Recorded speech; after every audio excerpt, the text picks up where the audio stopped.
Les mains d'Élie s'engourdirent. La femme qui descendait de cette diligence n'était pas la femme ordinaire et quelconque qu'il avait demandé. Elle était tout ce qu'il avait passé 10 ans à éviter. Belle, saisissante, le genre de femme qui détruisait les hommes. Son cœur martela ses côtes lorsque leurs regards se croisèrent. Et en cet unique instant, chaque mur qu'il avait bâti depuis que Margaret l'avait quitté commença à se fissurer. Non, murmura-t-il en reculant d'un pas, ça ne peut pas être ma fiancée. Mais Josie Calloway marchait déjà vers lui et elle ne faisait pas demi-tour. Avant de continuer, n'hésitez pas à vous abonner à notre chaîne et restez avec moi jusqu'à la fin de cette histoire. Dites-moi dans les commentaires depuis quelle ville vous regardez pour que je puisse voir jusqu'où mon histoire a voyagé. Eli sentit le monde basculer tandis que Josie se rapprochait. Monsieur Tanner, sa voix tranche à l'air de l'après-midi, ferme et claire. Je suis Josie Calloway. Il ne pouvait ni bouger, ni parler. La lettre qu'il avait envoyée à l'agence avait été on ne peut plus claire. Pas de beauté, pas de complications, juste une femme pratique qui saurait cuisiner et tenir une maison sans lui faire ressentir la moindre chose. Cette femme qui se tenait devant lui, avec ses cheveux auburn captant la lumière du soleil du Montana et des yeux qui semblaient voir à travers toutes ses défenses, était l'exact opposé de ce qu'il avait demandé. Il y a eu une erreur, parvint à dire Eli, sa voix plus rauque qu'il ne l'aurait voulu. Josie haussa un sourcil. Une erreur, vous n'êtes pas, je n'ai pas. Il s'arrêta, se forçant à respirer. Vous n'êtes pas ce que j'ai demandé. Quelque chose traversa son visage. Pas de la peine, quelque chose de plus dur. Ce que vous avez demandé? Répéta-t-elle lentement. Et qu'avez-vous demandé exactement, Monsieur Tanner? Le cocher de la diligence déchargeait sa malle, faisant semblant de ne pas écouter chaque mot. Madame Henderson de l'épicerie générale avait arrêté de balayer son Porsche de l'autre côté de la rue. Eli pouvait sentir l'attention de toute la ville peser sur son dos. Quelqu'un d'ordinaire, dit-il, et il regretta aussitôt son honnêteté. Josie ne s'y a pas. Ordinaire, pratique, simple, quelqu'un qui... Il ne put finir sa phrase. Quelqu'un qui ne me fera rien ressentir, ce n'est pathétique, même dans sa propre tête. Quelqu'un qui ne vous rappellera pas que vous êtes en vie, termina Josie à sa place. Son ton n'était pas accusateur. C'était dit comme un fait, ce qui rendait la chose encore pire. Quelqu'un que vous pourriez ignorer. La mâchoire d'Eli se crispa. Ce n'est pas... Si ça l'est. Josie ramassa son plus petit sac, lui laissant la malle à gérer. Mais voici la vérité, Monsieur Tanner. J'ai fait tout ce chemin depuis Saint-Louis parce que l'agence m'a dit que vous aviez besoin d'une épouse qui pouvait travailler. Une épouse qui n'abandonnerait pas quand les choses deviendraient difficiles. Ils n'ont pas mentionné que vous vouliez quelqu'un d'invisible. Je n'ai jamais dit invisible. Vous avez dit ordinaire. Elle croisa son regard sans faiblir. D'après mon expérience, les hommes utilisent le mot ordinaire quand ils veulent dire quelqu'un que je n'aurais pas à vraiment voir. Les mots le frappèrent plus durement qu'ils n'auraient dû. Eli attrapa sa malle, la hissant sur son épaule avec plus de force que nécessaire. Mon chariot est par là. Josie le suivit sans un mot de plus. Le silence entre eux était tendu comme un fil de clôture, tandis qu'ils traversaient la ville. Eli pouvait sentir tous les yeux sur eux. Il pouvait presque entendre les chuchotements qui commençaient déjà. Une belle femme arrive pour Eli Tanner. Je me demande combien de temps il mettra à la chasser, elle aussi. Il avait déjà entendu ça. Après Margaret, après qu'il soit rentré de la guerre pour la trouver fiancée à un autre, quelqu'un qui était resté en sécurité pendant qu'Eli se vidait de son sang en Virginie. « Vous êtes en colère, dit Josie alors qu'ils atteignaient son chariot. « Je ne suis pas en colère. Vos épaules vous montent aux oreilles et vous êtes sur le point de casser la poignée de cette malle. Vous êtes en colère. » Eli laissa tomber la malle dans le chariot plus fort qu'il ne le voulait. « J'ai demandé une chose simple et à la place, je vous ai eu, vous. » Josie grimpa sur le siège du chariot sans attendre d'aide. « Je suis sûr que l'agence vous remboursera vos frais si vous voulez me renvoyer. » Ces mots auraient dû être un soulagement. Au lieu de ça, ils sonnaient comme un défi. « Est-ce que ce que vous voulez? » demanda Ellie en grimpant à côté d'elle. « Repartir. » Josie resta silencieuse un moment, puis elle dit « Je n'ai pas fait tout ce chemin pour faire demi-tour au premier signe de difficulté, Monsieur Tanner. Mais je ne suis pas non plus venu ici pour être traité comme une erreur. Je n'ai pas dit que vous étiez une erreur. Vous avez dit que je n'étais pas ce que vous aviez demandé. Quelle est la différence? » Eli n'avait pas de réponse à cela. Ils roulèrent en silence pendant le premier mile hors de la ville. La vallée de la Bitterroot s'étendait autour d'eux, les montagnes se dressant, sombres, contre le ciel de l'après-midi. Eli avait toujours trouvé la paix sur cette terre, dans son immense vide. Mais avec Josie assise à côté de lui, qui a eu besoin à l'heure, mais et le dos droit, le vide semblait différent, plus lourd. Pourquoi êtes-vous venu? Demanda-t-il finalement. Vous pourriez avoir n'importe quel homme. Le rire de Josie fut bref et amer. Pourrais-je? Regardez-vous. C'est ça le problème, Monsieur Tanner. Les hommes me regardent, ils ne me voient pas. Elle se tourna pour lui faire face complètement. Voulez-vous savoir combien de demandes en mariage j'ai eues? 17. Savez-vous combien de ces hommes m'ont posé une seule question sur qui je suis ou ce que je veux? Aucun. Pas un seul. Eli garda les yeux sur la route. Ils ont vu un joli visage et ont décidé que c'était suffisant, continua Josie. Ils voulaient quelque chose de décoratif à leurs bras, quelque chose à exhiber. Quand j'essayais de parler de quoi que ce soit de substantiel, de mon désir de faire un vrai travail, d'avoir des pensées et des opinions, ils me tapotaient la main et me disaient de ne pas me tracasser la jolie petite tête. Alors, vous êtes venu ici? Je suis venu ici parce que l'agence a dit que vous vouliez une partenaire de travail, quelqu'un qui pourrait faire sa part, quelqu'un qui ne resterait pas assise dans un salon à servir de décoration. Sa voix s'adoucit légèrement. Je pensais que peut-être, juste peut-être, j'avais trouvé quelqu'un qui apprécierait vraiment ce que je pouvais faire, et pas seulement mon apparence. Les mots se posèrent entre eux comme des pierres tombant dans une eau profonde. Je sais travailler, dit Josie. J'ai grandi dans une ferme. Mon père est mort quand j'avais 12 ans. Et ma mère et moi avons fait tourner cette ferme pendant 6 ans avant qu'elle ne décède.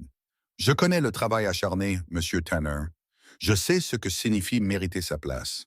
C'est ce que je voulais vous dire. C'est ce que j'espérais qui vous importerait. Les mains d'Eli se resserrèrent sur les rênes.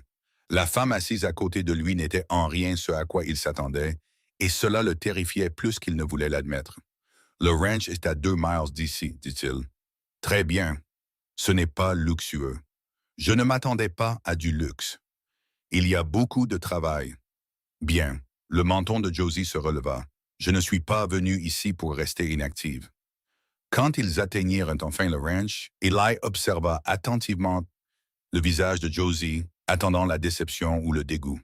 La maison était petite, usée par le temps, pratique. La grange avait besoin de réparation. Les clôtures devaient être raccommodées. Tout avait besoin de quelque chose. Josie descendit du chariot et regarda lentement autour d'elle. Par où est-ce que je commence? Commencez le travail. Par où voulez-vous que je commence? Eli cligna des yeux. Vous venez d'arriver. Ne voulez-vous pas, je ne sais pas, vous reposer, déballer vos affaires? Je me suis reposé pendant 3 jours dans cette diligence. Je préfère être utile. Elle se dirigeait déjà vers la maison. La cuisine est-elle fonctionnelle? Oui, à peine. Alors je commencerai par là. On dirait que vous n'avez pas mangé un repas correct depuis des mois. Elle n'avait pas tort. Eli l'a suivie à l'intérieur, portant sa malle. La maison semblait différente avec elle, plus petite en quelque sorte, mais aussi plus vivante. Josie se déplaçait dans la cuisine comme si elle lui appartenait, ouvrant les placards, évaluant les provisions, faisant des calculs mentaux. Vous avez de la farine, du sel, des haricots secs, dit-elle. Du lard qui est probablement plus vieux qu'il ne le devrait. Quand êtes-vous allé en ville pour la dernière fois pour des provisions? Il y a un moment. Définissez un moment. Peut-être 6 semaines. Josie se tourna pour le regarder. 6 semaines. Monsieur Tanner, comment avez-vous mangé? Je mange. Ce n'est pas ce que j'ai demandé. Eli se sentit mal à l'aise. Du lard, des haricots, ce que je peux chasser. Et du pain? Je ne fais pas de pain. Clairement. Josie retroussa ses manches. Très bien. Je vais avoir besoin que vous me montriez où vous gardez les œufs, si vous avez des poules, et votre cave à légumes, si vous en avez une. Et ensuite, je veux savoir quelles réparations sont les plus urgentes. Parce que je peux voir d'ici que la moitié de vos poteaux de clôture sont en train de pourrir. L'efficacité dans sa voix aurait dû l'agacer. Au lieu de ça, elle provoqua quelque chose d'étrange dans sa poitrine. Vous n'êtes pas obligé de commencer à travailler ce soir, dit Eli. Pourquoi pas? Parce que, il chercha ses mots, parce que vous venez d'arriver, parce que nous devons régler ça. Josie arrêta ce qu'elle faisait et se tourna pour lui faire face complètement. Qu'est-ce qu'il y a à régler exactement, Monsieur Tanner? Ceci, l'arrangement. L'arrangement est simple. Nous sommes mariés ou nous le serons dès que nous pourrons faire venir un prêtre. Je travaille, vous travaillez, nous construisons une vie. C'était l'accord, n'est-ce pas? C'était avant. Il s'arrêta. Avant que vous ne voyiez à quoi je ressemble, termina Josie. Avant que je ne me révèle être quelque chose que vous n'aviez pas commandé. Elle croisa les bras. Alors, voici ma question pour vous, Monsieur Tanner. Allez-vous me renvoyer ou allez-vous me laisser rester et prouver que je vaux plus que les préjugés que vous avez sur moi en ce moment? Eli sentit quelque chose se briser en lui. Cette femme n'était pas ce qu'il avait demandé. Elle était féroce, là où il voulait de la douceur. Belle, là où il voulait de la banalité. Directe, là où il voulait de la simplicité. Elle le défiait à chaque mot, et il avait passé 10 ans à s'assurer que personne ne pourrait le défier. Vous pouvez rester, s'entendit-il dire. Est-ce que je peux ou est-ce que vous voulez que je reste? La question flotta dans l'air entre eux. Il se racla la gorge. Je ne sais pas encore, admit Eli, et c'était la chose la plus honnête qu'il ait dite de toute la journée. Josie hocha lentement la tête. Au moins, c'est honnête. Elle se retourna vers la cuisine. Alors, que diriez-vous de ça? Vous me laissez rester un mois pour prouver que je peux faire le travail que j'ai promis. Un mois pour vous montrer que je ne suis pas la femme que vous craignez que je sois. Et à la fin de ce mois, si vous voulez toujours que je parte, je partirai, sans discuter. Et si je ne veux pas que vous partiez? Alors nous nous marions correctement et nous faisons de ce range quelque chose qui en vaille la peine. Eli étudia son profil, la détermination de sa mâchoire, la façon dont ses mains bougeaient avec confiance alors qu'elle commençait à organiser sa cuisine pathétique. Elle pensait chaque mot. Ce n'était pas un jeu pour elle, c'était une question de survie. Tout comme pour lui. Un mois, accepta-t-il. Bien. Josie trouva un bol et commença à mesurer la farine.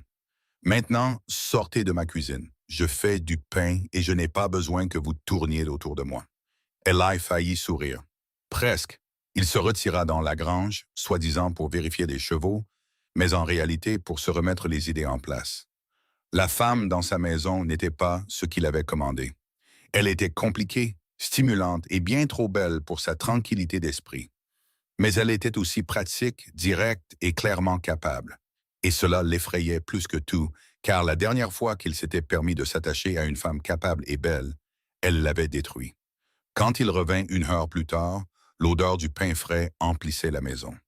Josie avait en quelque sorte transformé sa cuisine désastreuse en quelque chose qui semblait presque fonctionnel.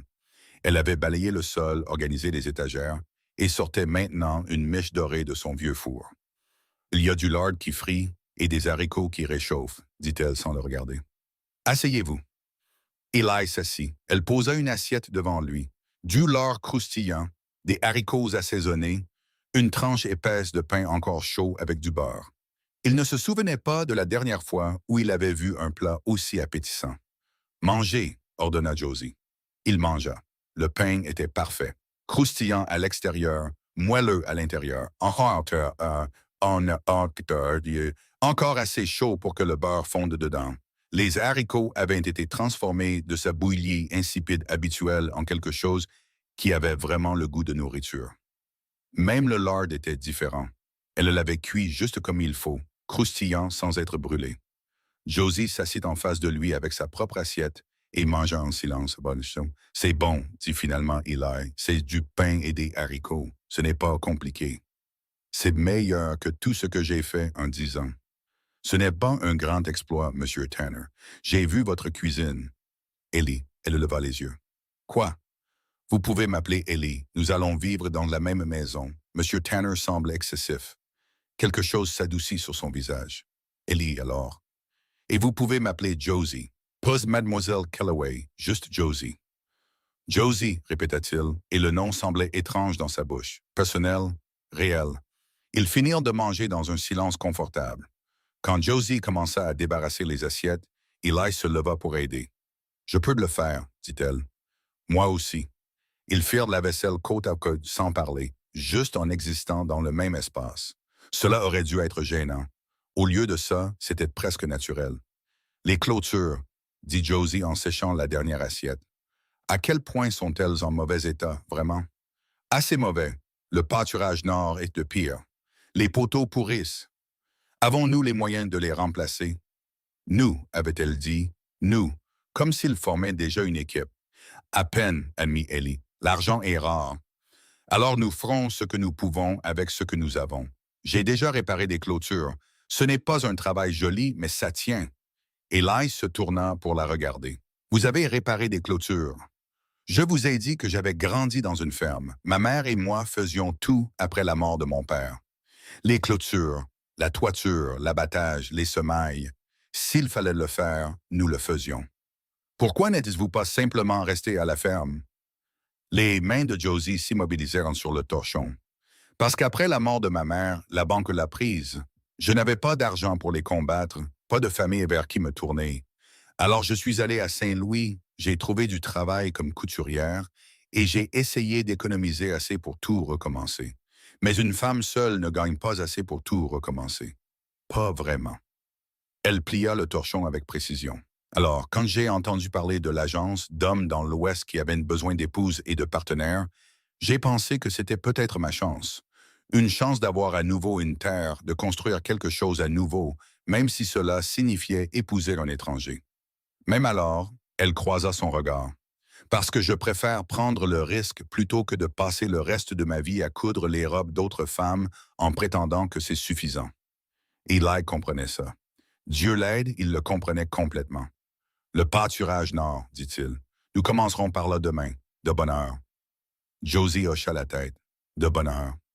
Puis elle alla dans sa chambre, son ancienne chambre d'amis, à peine meublée, et ferma doucement la porte. Eli resta longtemps dans la cuisine, écoutant le silence de sa maison qui ne semblait plus aussi vide que ce matin-là. Cette femme allait le détruire. Il le sentait déjà. Mais elle allait aussi le sauver, et il ne savait pas ce qui le terrifiait le plus. Le lendemain matin arriva, froid et vif. Eli était debout avant l'aube, comme toujours.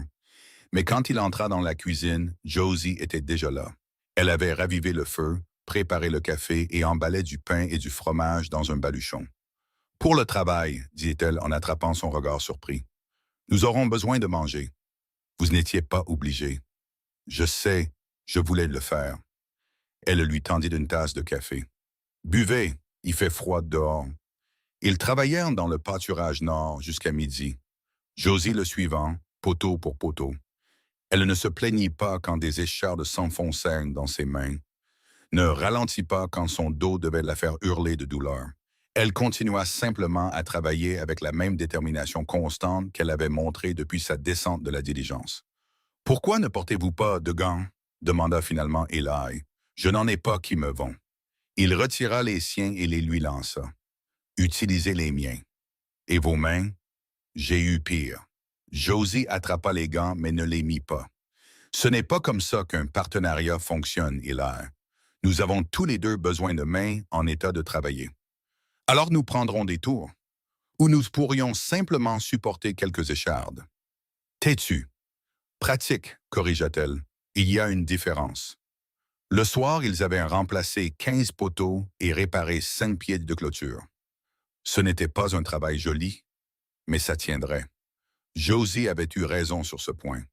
Ce soir-là, elle prépara un ragoût avec le lapin qu'Ellie avait chassé la veille. Un vrai ragoût avec des légumes de la cave qu'elle avait trouvés et des herbes qu'elle avait apparemment apportées avec elle. « Vous avez apporté des herbes, » dit Eli. « Bien sûr que j'ai apporté des herbes. Vous pensiez que j'allais manger de la nourriture sans saveur pour le reste de ma vie? La plupart des femmes apportent des robes. J'en ai apporté aussi. Et des outils et des graines pour les semailles de printemps, et plusieurs livres parce que je ne vais pas passer toutes mes soirées à fixer les murs. » Elle versa du ragoût dans son bol. « Est-ce que ça va être un problème? Vous lisez. » Choquant, je sais, une femme qui lit. Ce n'est pas que je voulais dire. Alors qu'est-ce que vous vouliez dire? Eli ne savait pas ce qu'il voulait dire. Il découvrait qu'avec Josie, la plupart de ses suppositions étaient fausses. « Bref, que lisez-vous? » demanda-t-il à la place. En ce moment, surtout des journaux agricoles. J'essaie de mieux comprendre ce climat. Le Montana est différent du Missouri. Elle s'assit en face de lui avec son propre bol. Et vous, que lisez-vous? Je ne lis pas. Vous ne pouvez pas ou vous ne voulez pas. Je ne veux pas. Je n'en ai jamais vu l'intérêt. Josie resta silencieuse un moment. Voudriez-vous apprendre? Je veux dire si vous ne pouvez pas. Je sais lire. Très bien. C'est juste que je ne le fais pas. Pourquoi pas? Parce que lire signifiait penser, et penser signifiait ressentir, et ressentir était exactement ce qu'il avait passé 10 ans à éviter. Mais il ne pouvait pas dire ça à voix haute. Laissez tomber, dit Josie, interprétant correctement son silence. Mangez votre ragoût avant qu'il ne refroidisse. Ils tombèrent dans un rythme au cours des jours suivants. Travailler, manger, dormir. Simple et net. Josie fit ses preuves une douzaine de fois, raccommodant les vêtements, réparant le toit qui fuyait, organisant la grange, améliorant tout ce qu'elle touchait.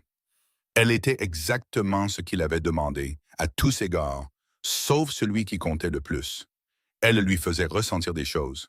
Chaque fois qu'elle riait de quelque chose, chaque fois qu'elle se disputait avec lui sur la meilleure façon d'aborder une tâche, chaque fois qu'elle le regardait avec ses yeux perçants qui voyaient trop de choses, il ressentait des choses qu'il s'était juré de ne plus jamais ressentir, et cela le terrifiait. La 5e nuit, Eli la trouva dans la grange après la tombée de la nuit, assise sur une botte de foin avec un de ses livres, lisant à la lueur d'une lanterne. « Vous allez vous abîmer les yeux, dit-il. Vous aussi, si vous continuez à rôder dans l'ombre. » Il entra dans la lumière. « Pourquoi êtes-vous ici? » « Parce que la maison est à vous, et parfois j'ai besoin d'un espace qui soit à moi. La maison est à vous aussi. Vous vivez ici pour l'instant. » Josie ferma son livre. « Nous avons encore 3 semaines à notre accord, Eli. Je ne vais rien présumer avant que ces 3 semaines ne soient écoulées. » Le rappel le piqua plus qu'il n'aurait dû. « Vous avez fait du bon travail, dit Eli. Est-ce un compliment ou une évaluation? » « Les deux. » Josie sourit légèrement. « Eh bien, c'est un progrès, je suppose. » « Un progrès vers quoi? » « Vers le fait que vous me voyez comme autre chose qu'une erreur. » Elle se leva, époussetant le foin de sa jupe. « Je devrais rentrer. On commence tôt demain. » Toujours. Elle passa devant lui et Eli lui attrapa le bras sans réfléchir. Josie se figea. « Tu n'es pas une erreur, dit-il doucement. »« Alors que suis-je? » Eli n'avait pas de réponse. Il la laissa partir et Josie retourna seule à la maison, le laissant debout dans la grange avec trop de questions et aucune bonne réponse. Le lendemain matin apporta leur premier véritable test. Une tempête arriva, rapide et violente, du genre qui pouvait détruire le travail d'une saison en un après-midi. Eli et Josie travaillèrent frénétiquement pour tout sécuriser. Les animaux à l'intérieur, les outils couverts, les clôtures renforcées.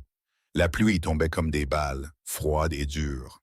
Ils furent tous les deux trempés en quelques minutes. « Le poulailler !» cria Josie par-dessus le vent. « Le toit va s'effondrer. » Elle avait raison.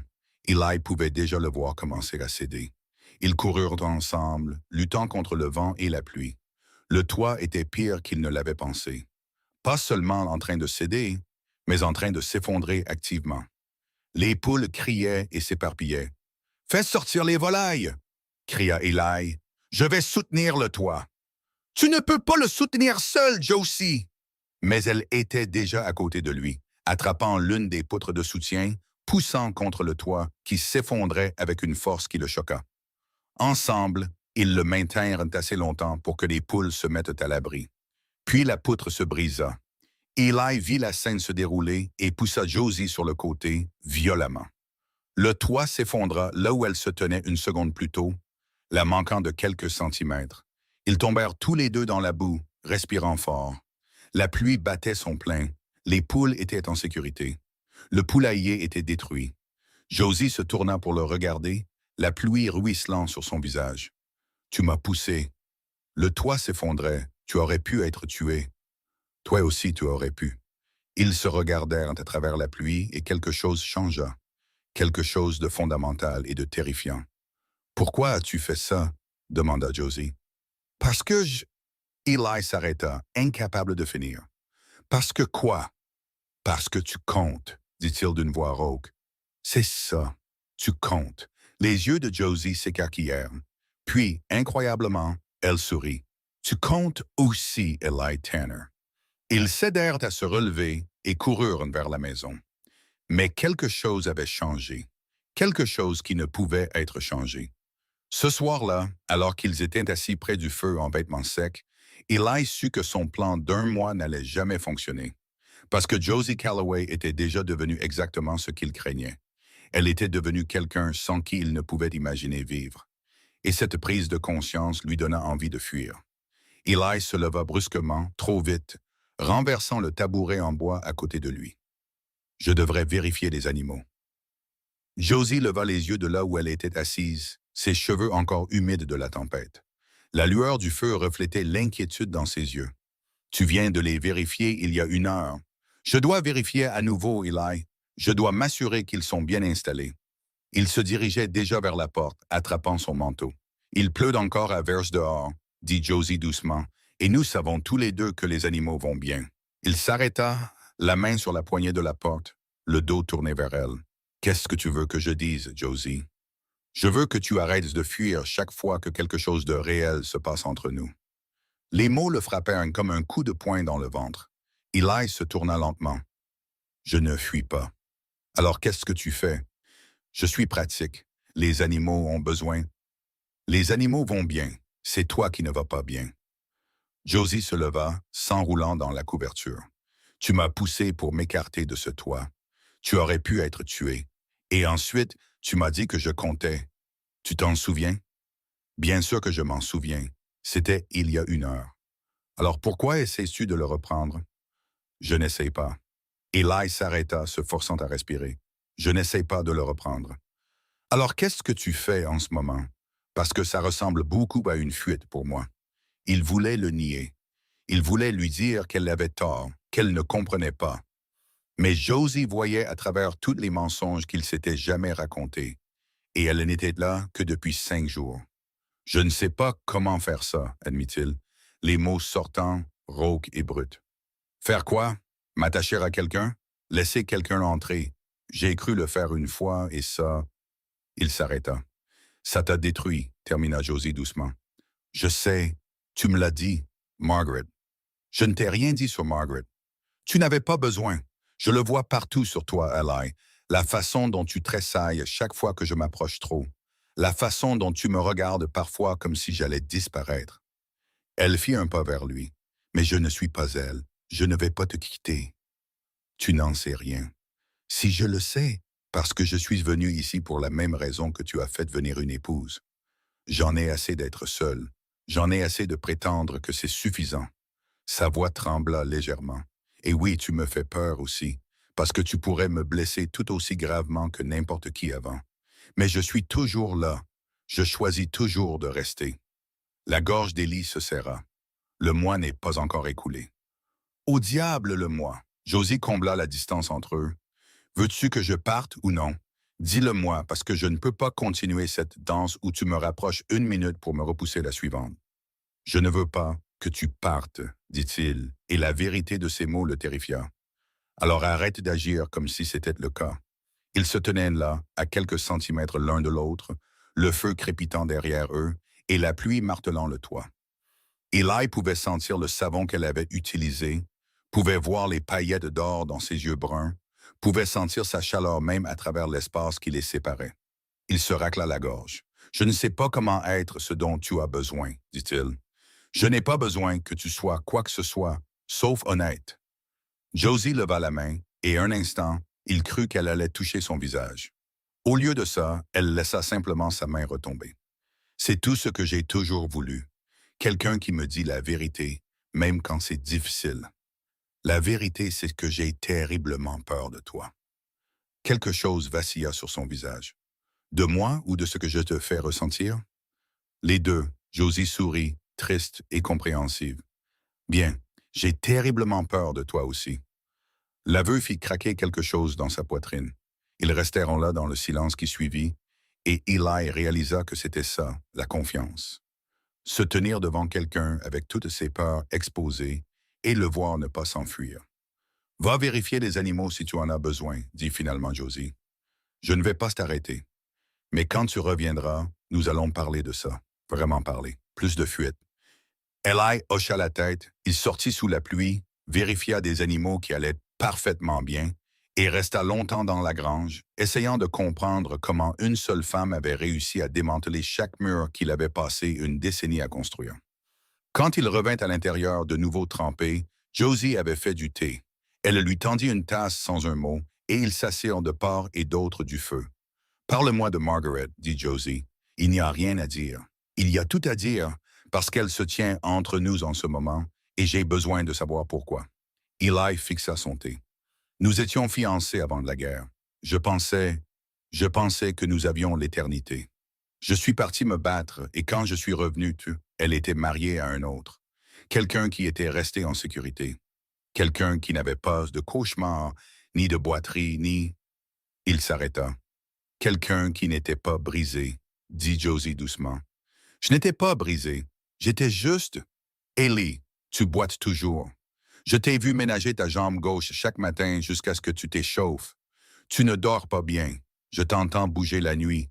Et tu gardes tout le monde à distance parce que tu es convaincu qu'ils vont partir. Elle posa sa tasse. Ce n'est pas de la faiblesse, c'est de la survie. Mais l'on ne peut pas survivre éternellement. À un moment donné, il faut vivre. C'est ce que tu fais, vivre. J'essaie. C'est pour ça que je suis ici. Josie resserra la couverture. Mes parents sont morts quand j'étais jeune. J'ai passé 6 ans à faire vivre cette ferme seule avec ma mère, puis elle est morte aussi. Et la banque a tout pris. Je suis allé à Saint-Louis sans rien. Je me suis tué au travail dans cet atelier de couture, et les hommes entraient et me regardaient comme si j'étais quelque chose qu'ils pouvaient acheter avec leur costume. Sais-tu combien de fois j'ai dû repousser des mains qui se baladaient là où elles ne devaient pas? Combien de fois j'ai dû sourire et être poli pendant que des hommes me traitaient comme si j'étais à vendre? Les mains d'Eli se resserrèrent sur sa tasse. Alors oui, continua Josie, je suis venu ici parce que je voulais de nouveau une terre. Je voulais un travail qui ait un sens, mais je suis aussi venu parce que je voulais quelqu'un qui me verrait comme une partenaire, pas une possession. Quelqu'un qui apprécierait ce que je pouvais faire, pas seulement mon apparence. Elle croisa son regard, et j'ai pensé, peut-être que tu pourrais être cette personne. Mais j'ai besoin que tu me laisses vraiment entrer, Ellie. Je ne peux pas être ta partenaire si tu continues à me traiter comme si j'allais disparaître. Je ne sais pas si je peux, admit-il. Tu l'as déjà fait. Tu m'as poussé pour m'écarter de ce toit. Tu n'y as pas réfléchi. Tu l'as juste fait. C'est ça la confiance, Eli. C'est ça s'attacher. Tu as juste besoin d'arrêter d'en avoir si peur. Le feu crépita, projetant des étincelles. Quelque part au loin, le tonnerre gronda. Un pas à la fois, dit Josie. C'est tout ce que je demande. Tu n'as pas à m'aimer demain. Tu n'as pas à me promettre l'éternité ce soir. Arrête juste de me repousser chaque fois que tu commences à ressentir quelque chose. Eli hocha lentement la tête. Un pas à la fois. Bien. Josie se leva, posant sa tasse. Maintenant, je vais me coucher parce que demain, nous reconstruisons ce poulailler et j'ai besoin de sommeil. Elle s'arrêta à sa porte. Merci de m'avoir sauvé aujourd'hui. Tu as aidé à soutenir ce toit tout autant que moi. Je sais, on a fait une bonne équipe. Elle sourit. On pourrait continuer à être une bonne équipe si tu nous le permettais. Puis elle disparut, la porte se fermant doucement derrière elle. Eli resta assis près du feu jusqu'à ce qu'il ne reste que des braises, pensant à la confiance et à la peur, et à la femme qui dormait dans sa chambre d'amis, qui, d'une manière ou d'une autre, lui donnait envie d'être à nouveau courageux. Le lendemain matin se leva, clair et froid. La tempête s'était dissipée comme si elle n'avait jamais existé. Eli trouva Josie déjà dehors, inspectant le poulailler détruit. « C'est pire que je ne le pensais, » dit-elle quand il la rejoignit. « On peut le reconstruire. » « Avec quel bois? On a à peine assez pour finir les réparations de la clôture. » Eli se frotta la mâchoire, réfléchissant. « Il y a du vieux bois de grange dans la remise arrière. Il est usé, mais il est encore bon. Alors utilisons-le. » Ils travaillèrent côte à côte toute la matinée et Eli réalisa que Josie avait eu raison. Ils formaient une bonne équipe. Elle anticipait ses mouvements, lui tendait les outils avant qu'il ne les demande, mesurait et coupait avec la même précision que lui. Ils n'avaient pas besoin de beaucoup parler. Le travail parlait de lui-même. Vers midi, ils entendirent des bruits de bobins. Eli leva les yeux pour voir Tom Patterson arriver, son voisin à 3 miles au sud. « Ellie !» appela Tom en descendant de cheval. Puis il vit Josie et s'arrêta. « Eh bien, j'ai entendu dire que tu avais une femme ici, mais je ne le croyais pas. »« Tom Patterson, voici Josie Calloway, » dit Eli prudemment. « Ma fiancée. » Les yeux de Josie se tournèrent vers lui au mot « fiancée ». Pas épouse par correspondance, pas arrangement. Mais elle ne le corrigea pas. « Ravi de vous rencontrer, Monsieur Patterson, » dit Josie en essuyant la sueur de ses mains. Le regard de Tom la parcourut lentement, s'attardant trop longtemps. « Le plaisir est pour moi. Ellie, tu ne m'as pas dit que tu attendais une si belle femme? »« Je ne pensais pas que c'était pertinent, » dit Ellie, la voix tendue. « Pas pertinent? » Tom rit. « Une femme comme ça? Ellie, tu nous as caché des choses. » Il se tourna de nouveau vers Josie. « Qu'est-ce qu'une dame comme vous fait à travailler si dur? Eli ne vous fait sûrement pas travailler comme un ouvrier de ranch. »« Je suis une ouvrière de ranch, » dit Josie agréablement. « Entre autres choses. »« Eh bien, ça semble être un gâchis. » Le sourire de Tom était trop familier. « Une femme avec votre apparence devrait être en ville, pas ici dans la poussière. » Eli sentit sa mâchoire se serrer. La main de Josie trouva son bras, douce mais ferme. « J'aime la poussière, Monsieur Patterson, » dit-elle, « et j'aime le travail. Maintenant, si vous voulez bien nous excuser, nous avons un poulailler à finir avant la nuit. » Tom cligna des yeux, peu habitué à être congédié. « D'accord. Eh bien, je suis venu te parler de quelque chose, Ellie, seul si ça ne te dérange pas. Tout ce que tu as à dire, tu peux le dire devant Josie. » Tom hésita. « C'est une affaire de ranch. » C'était ma partenaire. Les affaires du ranch sont ses affaires. Quelque chose changea dans l'expression de Tom. « Très bien, alors. Je voulais te parler de vendre. Je sais que les temps ont été durs et je suis prêt à te faire une offre juste pour ta terre. » Tout le corps d'Eli se raidit. « Ma terre n'est pas à vendre. Écoute-moi, j'agrandis mon exploitation et ta terre est adjacente à la mienne. Je pourrais te donner assez d'argent pour recommencer ailleurs. » Quelque part, il jeta un coup d'œil à Josie. Plus approprié pour une nouvelle épouse. Pas intéressé. « Ellie, sois raisonnable. Tu t'en sors à peine ici, avec une femme à charge maintenant. »« Je peux très bien subvenir à mes besoins, » interrompit Josie, sa voix vive. « Et nous ne sommes pas intéressés par la vente. Merci pour l'offre, Monsieur Patterson, mais cette conversation est terminée. » Le visage de Tom s'assombrit. « Je parlais à Eli, et Eli vous a déjà donné sa réponse. » Josie s'avança. « Je vais être poli une dernière fois. Nous avons du travail à faire. Je suis sûr que vous pouvez trouver la sortie vous-même. » Un instant, Tom sembla vouloir argumenter. Puis il regarda Eli, vit quelque chose dans son visage et recula. « C'est votre perte, » dit Tom en montant à cheval. « Mais quand vous serez prêt à vendre, et vous le serez, mon offre tiendra toujours. » Il partit sans un mot de plus. Eli et Josie restèrent en silence jusqu'à ce que les bruits de sabots s'estompent. « Cet homme va être un problème, » dit Josie. « Il essaie d'acheter ma terre depuis 3 ans. Il n'était pas seulement là pour la terre, Eli. Il était là pour m'évaluer, pour voir si tu étais devenu faible avec une jolie femme dans les parages. » Elle se tourna pour lui faire face. « Il va continuer à insister. » « Qu'il insiste, je ne vende pas.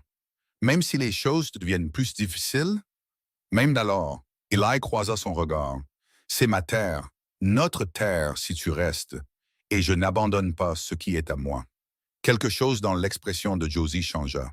« Notre terre, » répéta-t-elle doucement. « Je voulais juste dire, je sais ce que tu voulais dire. » Elle ramassa son marteau. « Allez, finissons ce que poulailler avant la nuit. Et Eli, merci de m'avoir soutenu tout à l'heure. Il était déplacé.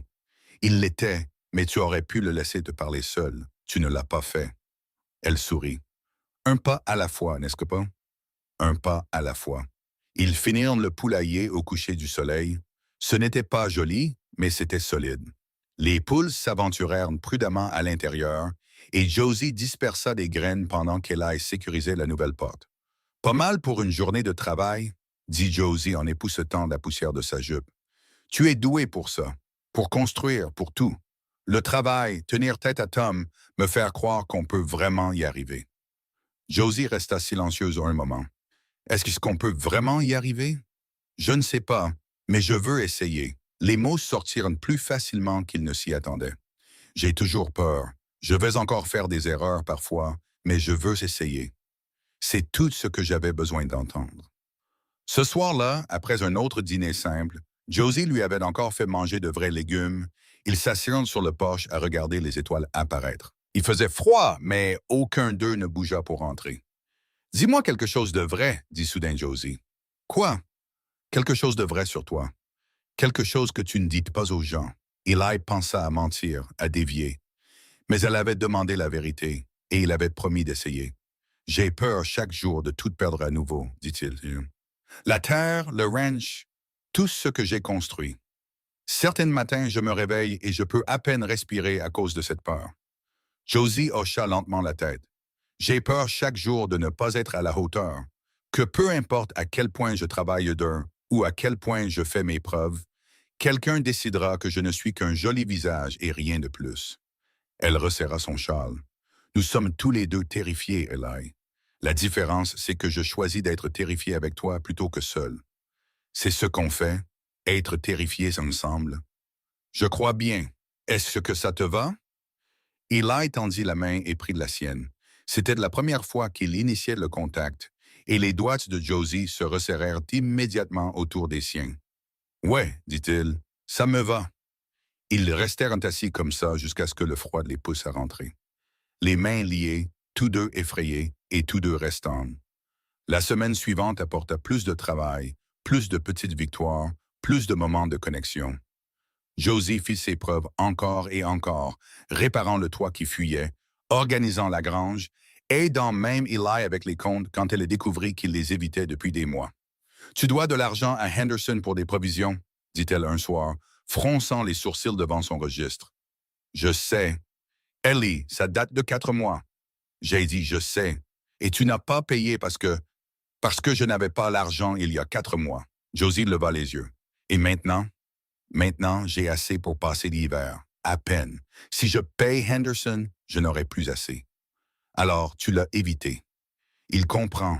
La vie au ranch est dure. La vie au ranch est dure, mais les dettes sont pires. Josie tapota le registre. Nous devons payer ça. Avec quel argent? Avec l'argent que tu économises pour l'hiver. Nous nous débrouillerons autrement. Josie, Eli, on ne peut rien construire sur des fondations de dette. Si Henderson réclame son dû, tu perdras plus qu'un coussin pour l'hiver. Tu perdras ton crédit, ta réputation, peut-être même le ranch. Elle se leva, faisant les 100 pas. On paye ce qu'on doit. Ensuite, on trouve comment compenser la différence. Il n'y a pas de moyen de compenser. L'hiver arrive, on a besoin de cet argent. Alors on trouvera un autre moyen de passer l'hiver. Les yeux de Josie étaient féroces. Mais on le fait honnêtement, fini de se cacher des dettes, fini de prétendre que tout va bien quand ce n'est pas le cas. Ce n'est pas un partenariat, Eli. C'est juste 2 personnes qui vivent dans la même maison et se mentent. Les mots piquèrent parce qu'ils étaient vrais. D'accord, dit finalement Eli. On paye Henderson. Mais si on manque d'argent cet hiver, alors on manquera d'argent ensemble et on trouvera une solution ensemble. Josie se rassit, reprenant le registre. Maintenant, montre-moi tout ce que tu as caché d'autre. Ils passèrent les 3 heures suivantes à examiner chaque dette, chaque dépense, chaque dure vérité qu'il y avait évitée. Josie ne jugea pas, ne fit pas la morale. Elle nota simplement tout et commença à faire des plans. « On peut vendre des œufs, dit-elle. J'ai vu tes poules. Ce sont de bonnes pondeuses. Henderson les achèterait probablement, peut-être même en crédit sur la dette. Les Henderson ont leurs propres poules. Pas comme les nôtres. Je les ai nourries différemment. Plus de protéines, un meilleur mélange de grains. Nos œufs sont plus gros, plus riches. Madame Henderson le remarquerait. Josie prit une note. Qu'avons-nous d'autre dont les autres ont besoin? Rien. Il y a toujours quelque chose. Tu sais chasser. Peux-tu vendre la viande? Peut-être, mais la chasse en hiver est imprévisible. Alors on la rendra prévisible. Tu chasses, je conserve. On me vendra du chevreuil, du lapin, tout ce que tu ramènes. Les gens en ville n'ont pas le temps ou le talent pour chasser eux-mêmes. Nous, si. Elle écrivait plus vite maintenant. Et je sais coudre. J'ai vu des chutes de tissu dans la vieille malle de ta mère. Je peux faire des vêtements, raccommoder des choses. Il y a toujours du travail pour une bonne couturière. Eli la regardait, stupéfait. Tu penses vraiment qu'on peut faire ça? Je sais qu'on peut. Mais Ellie, elle leva les yeux. Fini de se cacher. Si quelque chose ne va pas, tu me le dis. Si on a des difficultés, on y fait face ensemble. C'est le marché. C'est le marché, accepta-t-il. 2 jours plus tard, ils se rendirent en ville ensemble. Eli paya sa dette à Henderson en totalité et Josie vendit une douzaine d'œufs et proposa ses services de couture. Au moment de leur départ, elles avaient décroché du travail pour 3 familles différentes. Tu vois, dit-elle alors qu'ils rentraient à cheval, on s'en sortira. Mais cette nuit-là, alors qu'Eli comptait ce qui restait de leur argent pour l'hiver, la peur revint. Ils avaient 6 semaines avant la première vraie neige. 6 semaines pour rattraper ce qu'ils venaient de dépenser. 6 semaines avant que tout ne s'effondre. Il dut faire un bruit, car Josie apparut dans l'embrasure de la porte. « Tu n'arrives pas à dormir ?» demanda-t-elle.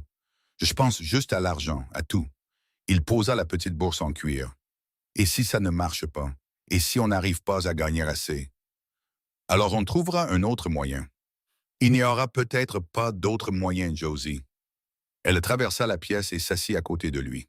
« Écoute-moi, j'ai été pauvre, j'ai eu faim, je n'ai rien eu, et j'ai survécu.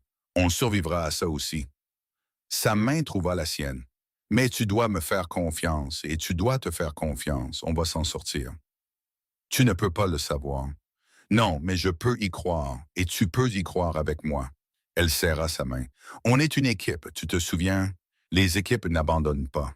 Eli regarda leurs mains jointes et pensa à la confiance, à la peur, à la femme qui était entrée dans sa vie comme une tempête et refusait de le laisser se cacher. Les équipes n'abandonnent pas, répéta-t-il.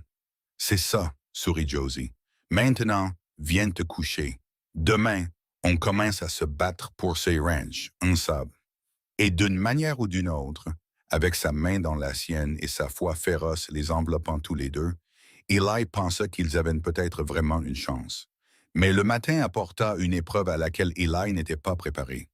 Il se réveilla pour trouver Josie déjà partie. La maison était froide et silencieuse. Quand il sortit, elle se tenait près de la clôture, fixant quelque chose qui lui glaça le sang. 3 poteaux de clôture avaient été délibérément coupés. Pas des dégâts dus au temps, pas de la pourriture. Des coupes nettes balassies, du bois frais exposé. « Tom Patterson », dit Josie sans se retourner. « Ça doit être lui. Tu n'en sais rien. Qui d'autre ce serait? » Elle se tourna pour lui faire face, la colère brillant dans ses yeux. « Il vient ici, fait une offre, tu refuses, et 2 jours plus tard, ta clôture est sabotée. Ce n'est pas une coïncidence, Ellie. » Eli s'approcha, examinant les coupes. Elle avait raison. Quelqu'un avait fait ça exprès, et récemment, probablement la nuit dernière pendant qu'il dormait. Si je l'accuse sans preuve. Alors il recommencera, termina Josie. Et la prochaine fois, ce ne sera peut-être pas des poteaux de clôture. Ce sera peut-être ta grange, ta maison, moi. Le dernier mot le frappa comme un coup de poing. Il ne ferait pas ça. Vraiment, tu as vu comment il m'a regardé. Comme si j'étais quelque chose qu'il pouvait acheter s'il arrivait à t'écarter. Les mains de Josie se serrèrent un ting-point. Les hommes comme ça n'arrêtent pas, Ellie. Ils poussent jusqu'à ce que tu ripostes. Alors, que veux-tu que je fasse? Aller là-bas et commencer une bagarre? Je veux que tu protèges ce qui est à toi. Je veux que tu arrêtes d'être si passif à propos de tout. Passif? La voix d'Eli monta. Je me bats pour ce ranch depuis 10 ans, seul. Tu te bats seul, et tu sais ce qui arrive aux gens qui se battent seuls? Ils perdent. Josie s'approcha. Mais tu n'es plus seul, alors arrête d'agir comme si tu l'étais. J'essaye de te protéger. En ne faisant rien, en le laissant penser qu'il peut nous intimider. Elle secoua la tête. Ce n'est pas de la sécurité, c'est de la reddition. Les mots piquèrent parce qu'Eli savait qu'elle avait raison. Il avait passé si longtemps à essayer de survivre qu'il avait oublié comment se battre vraiment. « Que suggères-tu? » demanda-t-il. « On répare la clôture, on double la garde la nuit, et on fait comprendre très clairement à Tom Patterson qu'on ne va nulle part. » Le menton de Josie se releva. Et si laisser quelque chose comme ça à nouveau, on ne reste pas assis là et encaissé. Ils passèrent la matinée à réparer les dégâts, tous deux tendus et vigilants. Chaque son faisait dériver la main d'Ellie vers le fusil qu'il avait sorti. Chaque ombre faisait lever les yeux de Josie, vive et alerte. C'est ce qu'il veut, dit Eli pendant qu'il travaillait. Nous faire peur, nous faire sentir qu'on ne peut pas gagner. Alors on ne lui donnera pas cette satisfaction. Josie enfonça un autre poteau avec plus de force que nécessaire. On continue de travailler, on continue de construire. On lui montre qu'on n'a pas peur. As-tu peur? Josie s'arrêta, le marteau levé. Terrifié, mais j'ai déjà été terrifié avant, et je suis toujours là. La peur ne gagne pas, Eli. Pas si on la laisse faire. À midi, ils avaient réparé les 3 poteaux et renforcé la clôture environnante. Eli vérifiait la dernière connexion quand il entendit le souffle coupé de Josie. Des cavaliers arrivent, dit-elle. Eli se tourna pour voir 3 hommes à cheval approcher. Tom Patterson et 2 autres qu'Eli ne reconnaissait pas. Sa main se déplaça vers son fusil. Doucement, murmura Josie. Ne leur donne pas d'excuses. Tom arrêta son cheval, un sourire sur son visage qui n'atteignait pas ses yeux. Eli, mademoiselle Calloway, j'ai entendu dire que vous aviez des problèmes de clôture. Les nouvelles voyagent vite, dit Ellie prudemment. Petite vallée, les gens parlent. Tom fit un geste vers les 2 hommes avec lui. J'ai amené de l'aide. J'ai pensé que vous auriez besoin de bras supplémentaires avec tous ces dégâts. On s'en occupe. Tu en es sûr? On dirait que quelqu'un te vise. Le sourire de Tom s'élargit. Les temps sont dangereux. Un homme seul ici. Eh bien, tout peut arriver. Je ne suis pas seul, dit Eli. Non, tu as ta jolie fiancée, mais ce n'est pas la même chose que d'avoir un vrai soutien, n'est-ce que pas? Tom se pencha en avant sur sa selle. Mon offre tient toujours, Ellie. Vende maintenant, avant que les choses n'empirent. Je te donnerai assez pour recommencer ailleurs, dans un endroit plus sûr. Josie s'avança avant qu'Eli ne puisse répondre. Nous ne vendons pas. Et si vous ou l'un de vos hommes vous approchez à nouveau de cette propriété, nous ferons en sorte que toute la vallée sache exactement quel genre d'homme vous êtes. L'expression de Tom s'assombrit. On dirait une accusation, mademoiselle Calloway. C'est une promesse, monsieur Patterson. Vous pensez qu'on ne sait pas qui a coupé notre clôture? Vous pensez qu'on est assez stupide pour croire que c'est une coïncidence? Attention, dit Tom, sa voix baissant. Vous êtes nouvelle ici. Vous ne savez pas comment les choses fonctionnent. Je sais exactement comment les choses fonctionnent. Les hommes comme vous poussent, vous menacez, vous essayez d'effrayer les gens pour obtenir ce que vous voulez. La voix de Josie était calme. Mais nous n'avons pas peur et nous ne vendons pas. Tom regarda Eli. Tu vas la laisser me parler comme ça? Elle parle pour nous deux, dit Eli en se plaçant à côté de Josie. Maintenant, quitte ma terre. Pendant un long moment, personne ne bougea. Puis Tom se redressa sur sa selle, son sourire revenant, mais plus froid maintenant. Comme vous voudrez, mais quand l'hiver viendra et que vous mourrez de faim, ne venez pas pleurer chez moi. Il tourna son cheval. Allons-y, les gars. Ils partirent, et Eli et Josie restèrent à les regarder jusqu'à ce qu'ils disparaissent par-dessus la crête. C'était dangereux, dit Eli doucement. Ne rien faire l'était aussi. Il va riposter. Qu'il essaye. Josie se tourna pour lui faire face. On ne peut pas vivre dans la peur, Eli, et on ne peut pas le laisser penser qu'il peut nous intimider pour qu'on abandonne tout ce qu'on construit. Tout ce qu'on construit. Eli étudia son visage. Tu vois vraiment ça comme à soi aussi, n'est-ce que bon? Tu ne veux pas que je le voie comme ça? La question flotta dans l'air entre eux. Eli pensa aux 2 dernières semaines, à la façon dont Josie avait transformé sa maison en un foyer, ses journées vides en quelque chose qui valait la peine d'être vécu, à la façon dont elle le défiait, le poussait et le faisait se sentir vivant d'une manière qu'il avait oubliée. « Ouais, dit-il finalement, je le veux. » Quelque chose changea dans l'expression de Josie. « Alors dis-le à voix haute pour qu'on sache tous les deux que c'est réel. » « C'est réel. Dis que tu veux que je reste. Pas pour un mois, pas comme un arrangement d'essai. Rester vraiment. » La gorge d'Eli se serra. « Je veux que tu restes. »« Pourquoi? » « Parce que... » Il s'arrêta, les mots se bloquant. « Parce que je ne veux plus faire ça seul. Parce que tu me donnes envie de me battre au lieu de simplement survivre. Parce que quand je pense à ton départ, je ne peux plus respirer. » Les yeux de Josie s'illuminèrent. C'est la chose la plus honnête que tu m'aies jamais dite. C'est terrifiant. Je sais, mais dis le reste, la partie que tu retiens encore. Je ne sais pas ce que tu veux dire. Si tu le sais. Josie s'approcha. Tu es en train de tomber amoureux de moi, Eli Tanner, et ça te fait une peur bleue. Alors, dis-le. Dis-moi ce que tu ressens vraiment. Je ne peux pas. Pourquoi pas? Parce que si je le dis à voix haute, ça devient réel. Et si c'est réel, je peux le perdre. Sa voix se brisa. Je peux te perdre. Tu vas me perdre de toute façon si tu continues à te retenir. La voix de Josie était douce maintenant. Je ne peux pas continuer à être la seule assez courageuse pour ressentir ça. Ellie, j'ai besoin que tu fasses la moitié du chemin. Je ne sais pas comment. Alors apprends, parce que je ne vais pas passer le reste de ma vie avec un homme qui a trop peur de m'aimer vraiment. Elle se tourna vers la maison. Je serai à l'intérieur. Viens me trouver quand tu seras prête à être honnête avec toi-même. Elle s'éloigna et Eli resta là, se sentant comme vidé. Il passa l'heure suivante à travailler seul, son esprit en ébullition. Chaque instinct lui disait de se protéger, de garder ses murs érigés, de ne pas risquer le genre de douleur que Margaret avait causé. Mais Josie n'était pas Margaret. Elle l'avait prouvé une douzaine de fois. Quand il rentra enfin, il la trouva en train de pétrir du pain, ses mouvements vifs et énergiques. « Je suis désolé, dit-il. Pourquoi? D'être un lâche. » Les mains de Josie s'immobilisèrent. « Tu n'es pas un lâche, Eli. Tu es blessé. Il y a une différence. » Ça revient au même de mon point de vue. Elle se tourna pour lui faire face, de la farine sur les mains. « Tu veux savoir ce que je vois quand je te regarde?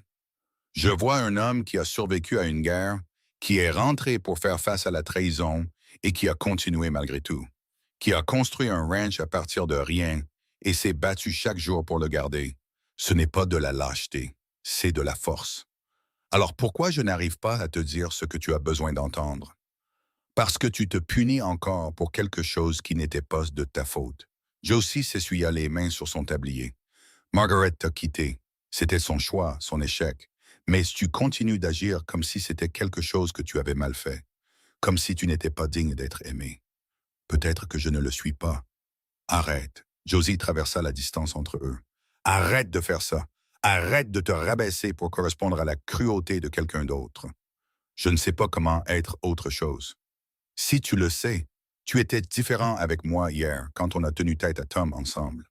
Quand tu as dit que ce ranch était à nous, c'est qui tu es vraiment, Eli. Tu as juste trop peur d'être cette personne tout le temps. » Eli la regarda, la détermination féroce dans ses yeux, la façon dont elle refusait de le laisser se cacher. « Et si je te déçois? Tu le feras et je te décevrai, c'est ce que les gens font. » Josie leva la main, touchant son visage pour la première fois. « Mais on se pardonne et on continue d'essayer. C'est ça un partenariat. » Sa main était chaude contre sa joue. Eli ferma les yeux, s'appuyant sur ce contact comme un homme affamé. « Je suis en train de tomber amoureux de toi, » murmura-t-il, « et ça me terrifie. »« Je sais, » dit Josie doucement, « mais je tombe amoureuse de toi aussi.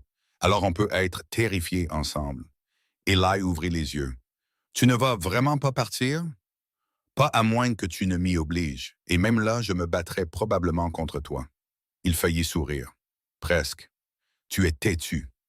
Toi aussi, on se correspond. » Il restèrent les mains de Josie toujours sur son visage, le cœur d'Eli martelant ses côtes.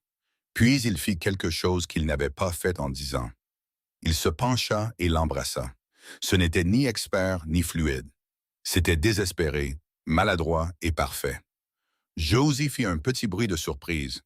Puis ses bras entourèrent son cou et elle lui rendit son baiser avec la même détermination féroce qu'elle mettait en tout. Quand ils se séparèrent enfin, tous deux respirant fort, Josie sourit. « Il t'a fallu du temps. J'apprends lentement.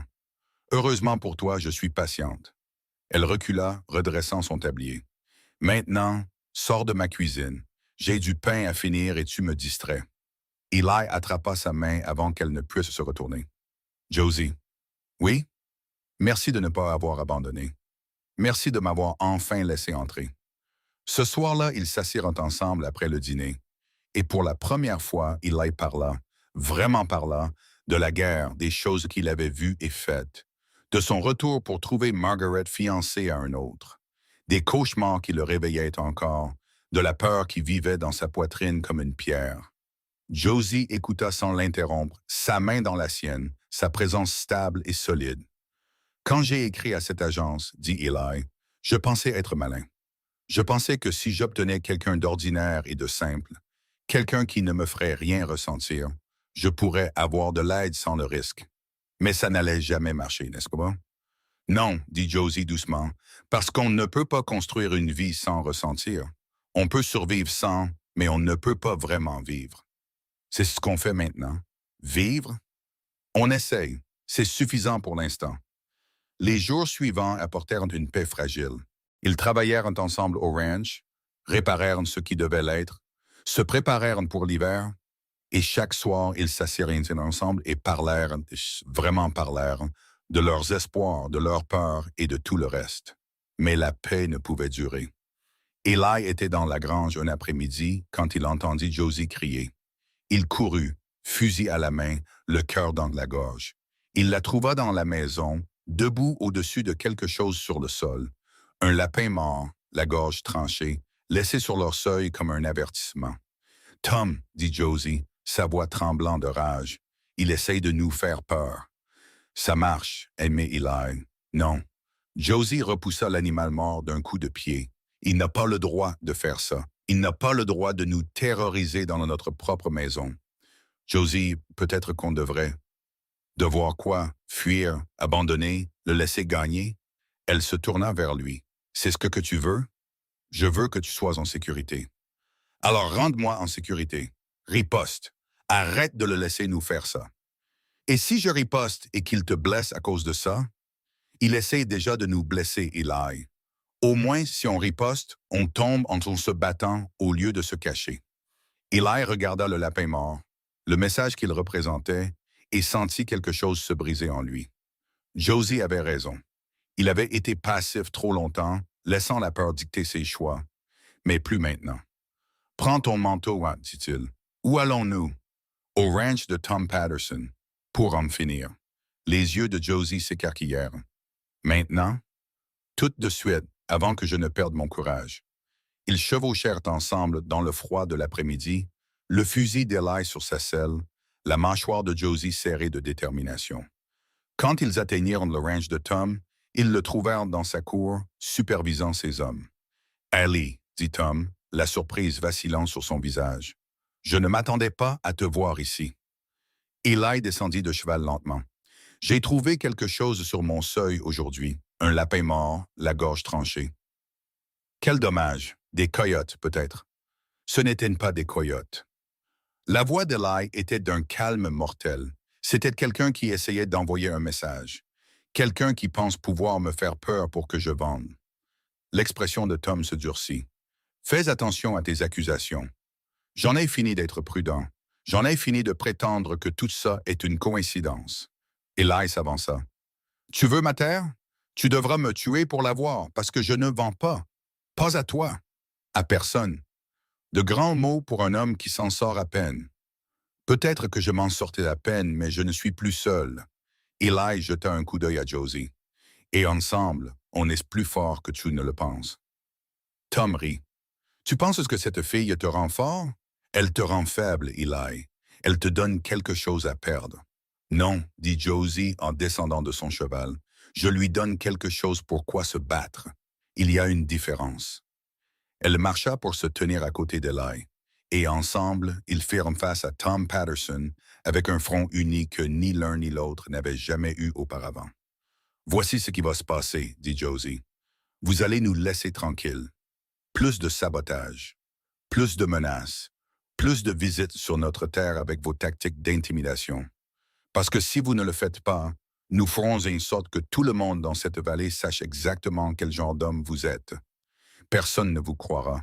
Ils nous croiront, dit Eli, parce que nous avons des preuves. J'ai documenté chaque fois que vous avez essayé d'acheter ma terre, chaque menace, chaque incident. Et si quoi que ce soit d'autre arrive, cette documentation ira au Marshal territorial. » C'était du bluff. Eli n'avait aucune documentation, mais il se racla la gorge, Tom ne le savait pas. Vous faites une erreur, dit Tom. Non, nous prenons position. Eli prit la main de Josie, et nous en avons fini d'avoir peur de vous. Ils rentrèrent en silence, tous deux tremblants d'adrénaline. Quand ils arrivèrent enfin à la maison, Josie se tourna vers Eli. Avons-nous juste empiré les choses? Probablement. Le regrettes-tu? Eli pensa au regard sur le visage de Tom, au fait de se tenir à côté de Josie, leurs mains liées, au fait de finalement riposter au lieu de simplement endurer. Non, dit-il, je ne le regrette pas du tout. Ce soir-là, alors qu'ils étaient assis près du feu, Josie posa sa tête sur l'épaule d'Eli. On le fait vraiment, dit-elle. Construire une vie ensemble. On dirait bien. Es-tu toujours terrifié? Chaque jour. Bien. Josie leva la tête pour le regarder. Parce que moi aussi. Mais je préfère être terrifié avec toi qu'en sécurité avec n'importe qui d'autre. Eli l'embrassa alors, lentement et délibérément, versant tout ce qu'il ne pouvait pas dire dans ce geste. Et quand ils se séparèrent enfin, il sut avec une certitude absolue que quoi qu'il arrive ensuite, ils y feraient une face ensemble. Le feu s'était réduit à des braises quand ils entendirent le premier son. Des brises de hobo, plusieurs chevaux arrivant vite. Eli fut sur ses pieds instantanément, fusil à la main. Josie attrapa le fusil de chasse au-dessus de la porte, ses mouvements rapides et experts. « Combien? » chuchota-t-elle. « 4, peut-être 5. » Eli se déplaça vers la fenêtre, restant à l'écart de la vitre. Ils ne s'arrêtent pas. Les cavaliers tournèrent autour de la maison une fois, 2 fois, les sabots de leurs chevaux tonnant dans l'obscurité. Puis le silence, lourd et menaçant. « Ils essaient de nous faire peur, » dit Josie, mais sa voix tremblait légèrement. « Ça marche !»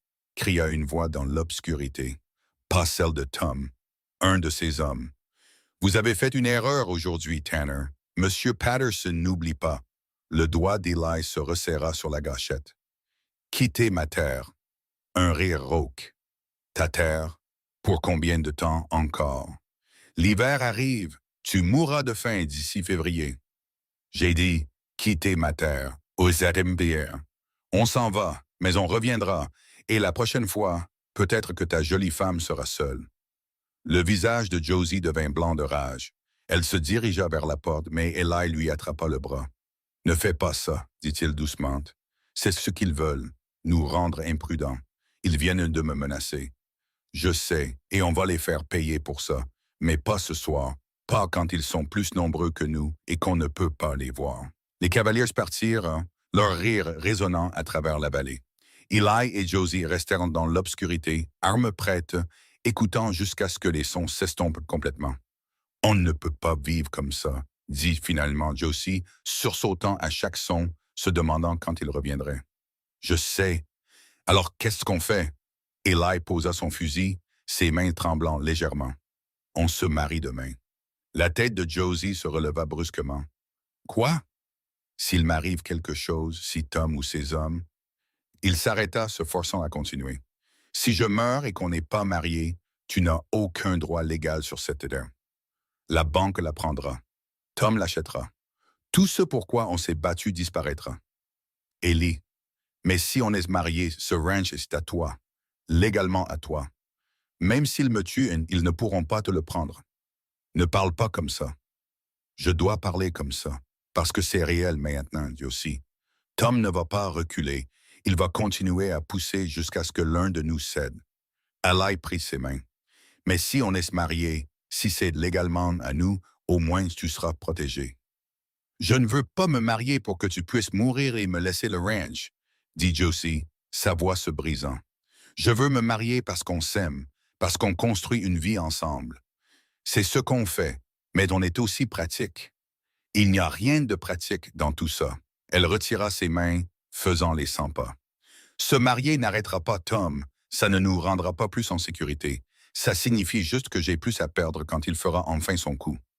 Ou ça signifie qu'on se bat depuis une position plus forte, une position légale, une position de marié. » Eli l'a suivi. « Je ne prévois pas de mourir, Josie, mais je prévois de te protéger de toutes les manières possibles, et c'est comme ça que je le fais. » Josie s'arrêta, se tournant pour lui faire face.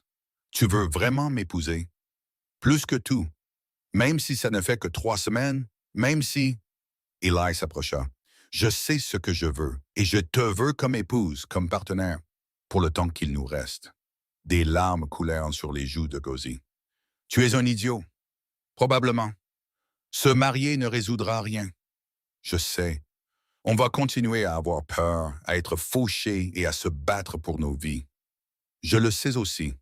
Eli essuya ses larmes avec son pouce. Mais on le fera in autant que mari et femme. Ça doit compter pour quelque chose. Josie rit, un rire humide et tremblant. Ça compte pour tout. Ils se rendirent en ville à la première lueur, avant que Tom ne puisse envoyer d'autres hommes, avant que la peur ne puisse leur faire changer d'avis.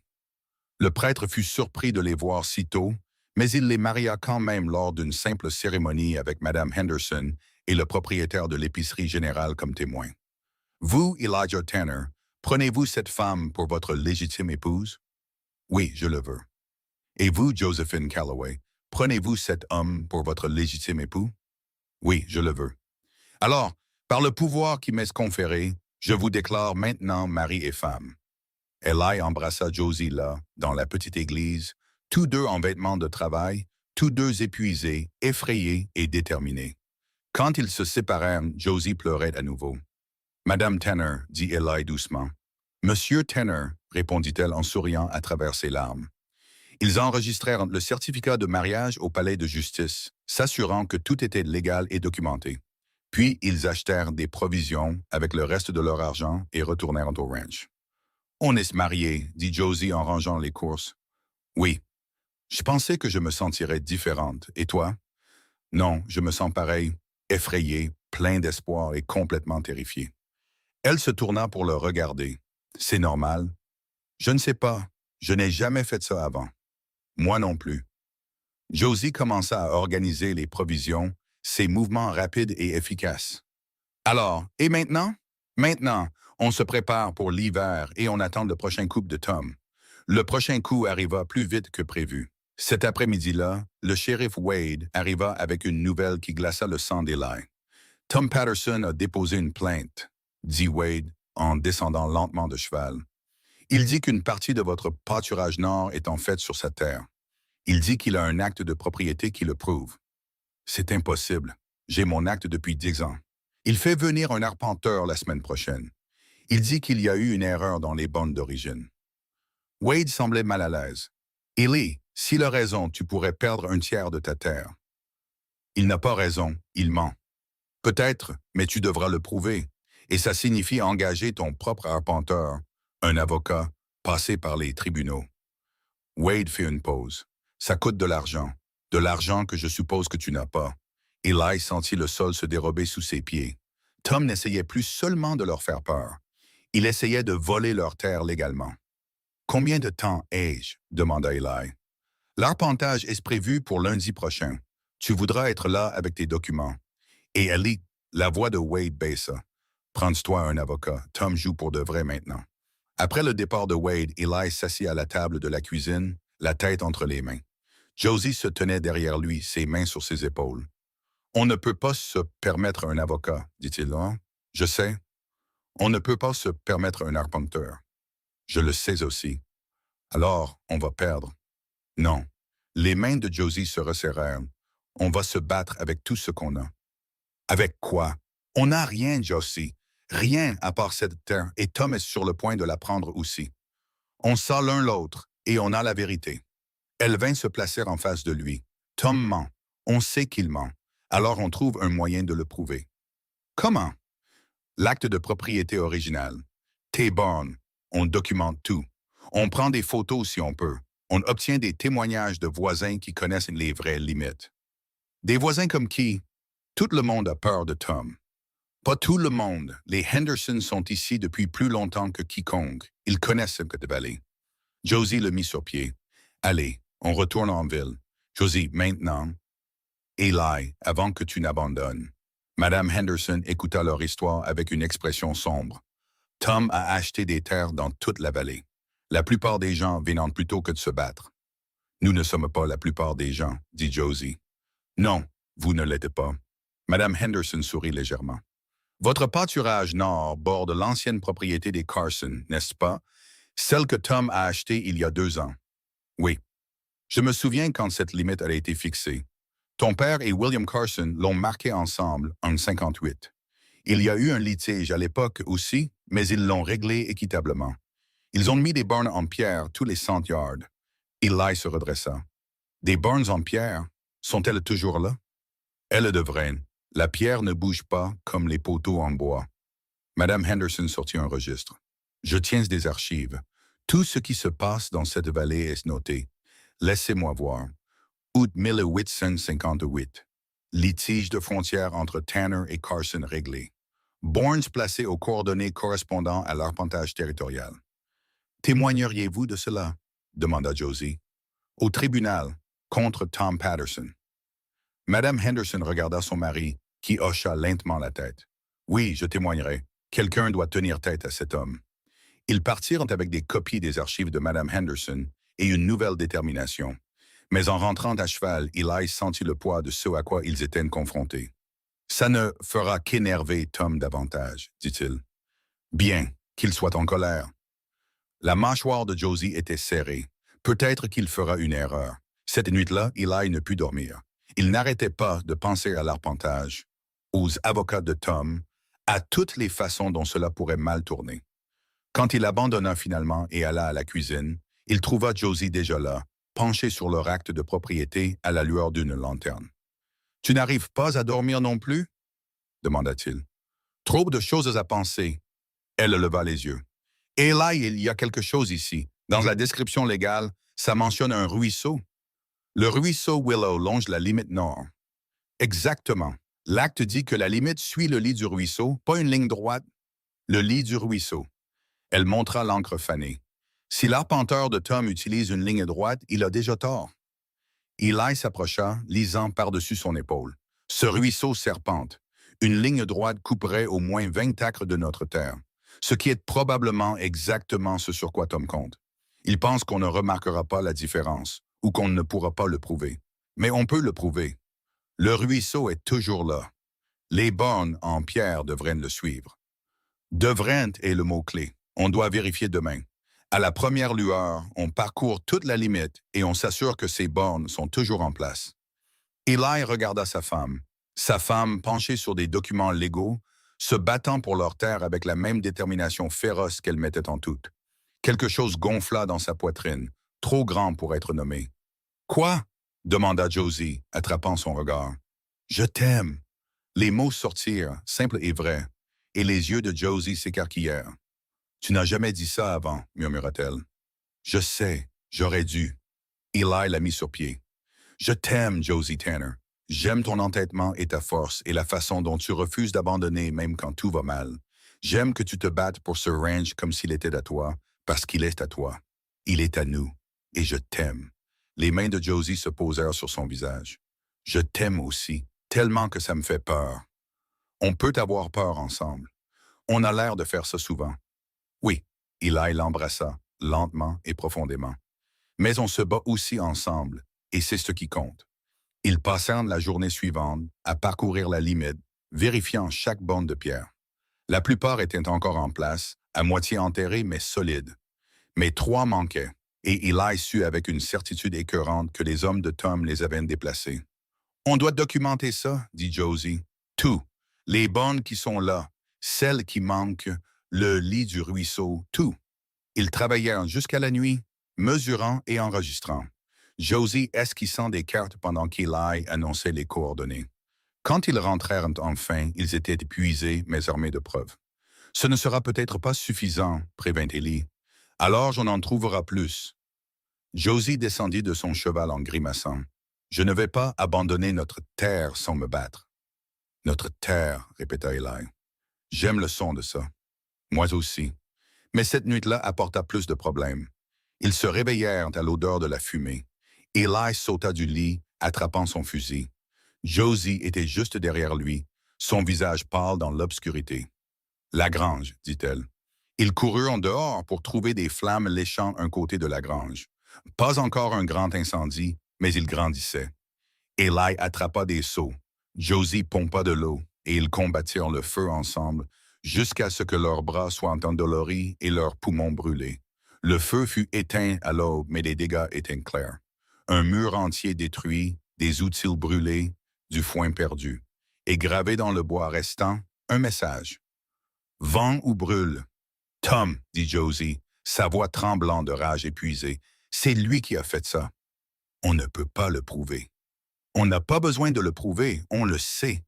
Elle se tourna pour lui faire face, couverte de suie et furieuse. C'est une tentative de meurtre, Ellie. Si on avait dormi dans cette grange, si le feu s'était propagé à la maison, je sais. Alors qu'est-ce qu'on fait? Eli regarda la grange en ruine, le message menaçant, sa femme couverte de cendres est toujours debout, forte. Il pensa à fuir, à vendre, à donner à Tom ce qu'il voulait juste pour que ça s'arrête. Puis il pensa à tout ce qu'ils avaient construit ensemble, à la détermination féroce de Josie et à la façon dont elle avait transformé son existence vide en quelque chose qui valait la peine de se battre, à la terre que son père était mort en protégeant, au foyer qu'ils avaient créé ensemble, à l'avenir qu'ils essayaient de construire. On se bat, dit-il. On documente ça. On le dit au shérif. On obtient des témoignages. Et on s'assure que tout le monde dans cette vallée sache qui est vraiment Tom Patterson. Il essaiera encore. Qu'il essaye. On sera prêt. Ils passèrent la matinée à documenter les dégâts, prenant des déclarations l'un de l'autre, se rendant en ville pour déposer un rapport auprès du shérif Wade. Wade avait l'air sombre en écrivant tout. C'est sérieux, Eli. Incendie criminel, destruction de biens, menaces. Alors, arrêtez-le. Je ne peux pas. Je n'ai aucune preuve que c'était Tom. Qui d'autre ce serait? Ce n'est pas la même chose qu'une preuve. Wade posa son stylo. Mais je peux enquêter, et je peux m'assurer que Tom sache que je le surveille. Ce n'est pas assez. C'est tout ce que je peux faire sans preuve. L'expression de Wade s'adoucit. Je sais que tu es frustré, mais la loi exige des preuves. Donne-moi des preuves et je l'arrêterai moi-même. Sur le chemin du retour, Josie était silencieuse, ses mains serrées sur les rênes. Dis-le, lui dit Eli. Dire quoi? Ce que tu penses, parce que je vois que ça te ronge. Josie resta silencieuse un autre moment. Et si on ne peut pas gagner? Et si Tom continue de pousser et de pousser jusqu'à ce qu'il nous brise, ou nous tue, ou qu'il ne nous reste plus rien? Alors on aura essayé. Et c'est plus que ce que la plupart des gens font. Ce n'est pas assez pour moi et ceci. Je ne veux pas juste essayer. Je veux gagner. Moi aussi. Mais vouloir n'est pas la même chose que « je suis enceinte ». Le cheval d'Eli s'arrêta net. Il se tourna pour fixer Josie, certain d'avoir mal entendu. Quoi? Je suis enceinte. La voix de Josie était ferme, mais ses yeux étaient effrayés. Je le sais depuis une semaine. J'allais te le dire, mais tout n'arrêtait pas d'arriver et elle s'arrêta. Je suis enceinte, Eli. On va avoir un bébé. Le monde bascula. Eli descendit de cheval, ses jambes chancelantes, et aida Josie à descendre. Il se tenait au milieu de la route, les chevaux oubliés. Un bébé, répéta-t-il. Je sais que le moment est terrible. Je sais qu'on survit à peine et que Tom essaie de nous détruire et qu'on ne peut pas se le permettre. Eli l'embrassa, un baiser dur, désespéré et plein de tout ce qu'il ne pouvait pas dire. Quand il se retira, Josie pleurait. « Es-tu heureux? » demanda-t-elle. « Ou terrifié? » Les deux. Tout ça. Les mains d'Ellie tremblaient en touchant son visage. « Un bébé. J'ai peur, Ellie. Comment amener un enfant dans ce pétrin où on est? De la même manière que les gens l'ont toujours fait. On se bat pour eux. On construit un monde qui vaut la peine d'être vécu. » Il la serra contre lui. « Ça change tout. Je sais. Tom ne doit pas savoir. S'il découvre que tu es enceinte, il l'utilisera contre nous. » Je sais. Les bras de Josie se resserrèrent autour de lui. « Mais Eli, on ne peut pas perdre cette terre maintenant. Notre enfant a besoin de grandir quelque part en sécurité, quelque part qui soit à nous. Alors on s'assure de gagner. » Eli recula, sa mâchoire serrée d'une nouvelle détermination. Fini de jouer en défense, fini de réagir à ce que fait Tom, on passe à l'offensive. Comment? On découvre ce qu'il cache, parce que les hommes comme Tom ont toujours des secrets. On trouve les siens et on les utilise. Ils rentrèrent avec un nouvel objectif. Et cette nuit-là, Eli commença à creuser. Il examina chaque document qu'il avait, chaque morceau de papier que son père avait laissé, chaque enregistrement de vente de terre et de transfert dans la vallée. Et il trouva quelque chose. « Josie, appela-t-il, viens ici. » Elle apparut dans l'embrasure de la porte, s'essuyant les mains sur son tablier. « Qu'est-ce que c'est? » L'acte de propriété de Tom pour la propriété Carson, celle qui borde notre pâturage nord. Eli étala le papier. « Regarde la date, juin 1874. » Et alors? Alors, William Carson est mort en mai 1874. Sa femme a vendu la terre à Tom un mois plus tard.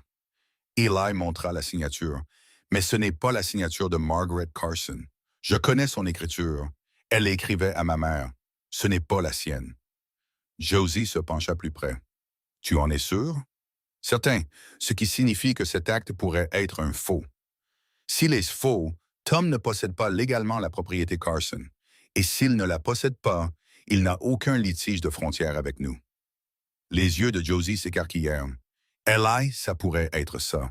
Ça pourrait être ce dont on a besoin. On doit le prouver. On a besoin de la vraie signature de Margaret Carson pour comparer. L'Église. Il garde les registres de mariage et de décès. Sa signature serait sur le certificat de décès de William. » Ils passèrent la journée suivante à rassembler des preuves. La vraie signature de Margaret Carson provenant des registres de l'Église. Des témoignages de personnes qui se souvenaient de la vente de la terre. La documentation de chaque irrégularité qu'ils purent trouver. Au moment où lundi arriva, ils avaient un dossier. L'arpentage était censé être une routine. Tom se présenta avec l'arpenteur et son avocat, l'air confiant. Mais quand Eli présenta ses preuves, la limite du ruisseau, les bornes en pierre, les questions sur l'acte de Tom, tout changea. « Cet acte est légitime », insista l'avocat de Tom. « Alors ça ne vous dérangera pas si on vérifie la signature avec Mme Carson », dit Eli calmement. « Elle est toujours en vie, elle vit à Billings. Je suis sûr qu'elle serait heureuse de confirmer qu'elle a signé ça. » Le visage de Tom devint blanc. Il n'est pas nécessaire de déranger cette femme. Pourquoi pas? Si l'acte est légitime, elle le vérifiera. S'il ne l'est pas, Eli laissa l'implication en suspens. L'arpenteur semblait mal à l'aise. « Monsieur Patterson, s'il y a une question sur votre propriété de la parcelle adjacente, je ne peux pas procéder à un arpentage de la limite. Ce serait sans valeur. » « Il n'y a pas de question, » aboya Tom. « Alors demandons à Mme Carson, » dit Josie doucement. « J'irai moi-même à Billings s'il le faut. » L'avocat de Tom lui chuchota quelque chose à l'oreille. La mâchoire de Tom se serra, la rage vacillant sur son visage. « Ce n'est pas fini, » dit-il finalement. « Si ça l'est, » répondit Eli. « Tu as essayé de voler ma terre. Tu as échoué. Maintenant, quitte ma propriété. » Tom partit, mais le regard qu'il leur lança promettait une vengeance. Après que tout le monde soit parti, Josie se tourna vers Eli. « On a gagné, » dit-elle, l'incrédulité dans la voix. « Cette manche. Mais il ne va pas s'arrêter. »« Je sais. » Josie prit sa main, la plaçant sur son ventre encore plat. « Mais on a plus à défendre maintenant, et ça nous rend plus forts, pas plus faibles. » Eli la serra contre lui, la tenant fermement, sentant le poids de tout ce qu'ils avaient survécu et de tout ce qui était encore à venir. « On va y arriver, » dit-il. « Tous les trois. Promets-le-moi. » « Je le promets. » Et debout de là, dans la lumière de l'après-midi, avec leur terre toujours à eux, et leur avenir encore incertain, Eli le pensait de tout son être. Mais les promesses étaient plus faciles à faire qu'à tenir. 2 nuits plus tôt, Eli se réveilla, secoué par Josie, son visage pâle dans le clair de lune qui filtrait par la fenêtre. « Quelqu'un est dans la grange, » chuchota-t-elle. Eli fut debout instantanément, fusil à la main. Il l'entendait maintenant. Le grincement de la porte de la grange, le bruit de pas, le murmure bas de voix au pluriel. Plus d'une personne. « Reste ici, » dit-il à Josie. « Pas question. Tu es enceinte, et je sais encore tirer. » Elle attrapa le fusil de chasse. « On y va ensemble ou pas du tout. » Ils se déplacèrent dans l'obscurité, tous les sens en alerte. Quand ils atteignirent la grange, Eli put voir des ombres bouger à l'intérieur, entendre le craquement d'une allumette. « Ils vont la brûler, » souffla Josie. « Encore. » Eli ouvrit la porte d'un coup de pied, le fusil levé. « Éloignez-vous de ce foin. » 2 hommes se figèrent, des allumettes à la main. Pas les ouvriers habituels de Tom. Des étrangers, des hommes de main. On ne veut pas de problème, dit l'un d'eux, sa voix tremblante. Alors vous n'auriez pas dû venir ici pour commettre un incendie criminel. La voix d'Eli était de glace. Lâchez les allumettes, maintenant. Ils le firent, les mains en l'air. Josie se plaça à côté d'Eli, le fusil de chasse stable. Qui vous envoie demanda-t-elle. Personne ne nous envoie. Ne mentez pas. Tom Patterson vous a payé pour brûler notre grange. Admettez-le. Le deuxième homme craqua. Il a dit que ce serait facile. Il a dit que personne ne serait blessé. Juste vous faire un peu peur. Vous faire vendre. Nous faire peur? La voix de Josie monta. Vous alliez brûler notre grange avec nos animaux à l'intérieur. Ce n'est pas faire peur. C'est une tentative de meurtre. On ne savait pas. On avait juste besoin d'argent. Sortez, dit Eli, et dites à Tom Patterson que la prochaine personne qu'il enverra ici repartira dans une boîte en sapin. C'est ma terre, ma maison, et je la défendrai. Les hommes s'enfuirent. Eli et Josie restèrent dans la grange, l'adrénaline pompant encore. Ça doit cesser, dit Josie. Il ne va pas s'arrêter. Il va continuer à envoyer des gens jusqu'à ce que...